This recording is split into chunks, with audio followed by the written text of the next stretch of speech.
నాకు చంద్రబాబు నాయుడు గారు ఎప్పుడూ చెప్పుకుంటూ ఉంటాడు, నేను 3 సార్లు ముఖ్యమంత్రి, 14 ఏళ్ళ ముఖ్యమంత్రి అని చెప్పి.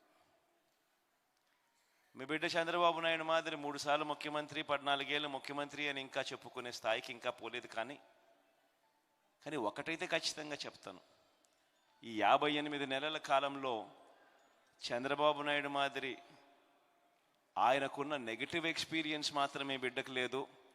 మీ బిడ్డ మాత్రం ప్రతి పేదవాడి గుండెల్లో బ్రతుకుండేట్టుగానే అడుగులు ఈ 58 నెలల కాలంలో వేశాడు అని మాత్రం ఖచ్చితంగా చెప్తాను. ఒక నాయకుడు అనేవాడు ఎలా ఉండాలి, ఒక నాయకుడు ఎందుకు మనకు ఉండాలి అన్నది ప్రతి ఒక్కళ్ళం కూడా ఆలోచన చేసుకోవాలి. ఒక నాయకుడిని మనం ఎన్నుకుంటే, ఒక నాయకుడు ఆ నాయకత్వం స్థానంలో ఉంటే, ఆ నాయకుడిని ఎన్నుకున్నందుకు మన బ్రతుకులు మారాలి. మన బ్రతుకులు మార్చగలిగిన నాయకుడే ఆ స్థానంలో ఉంటేనే మన బ్రతుకులు మారుతాయి.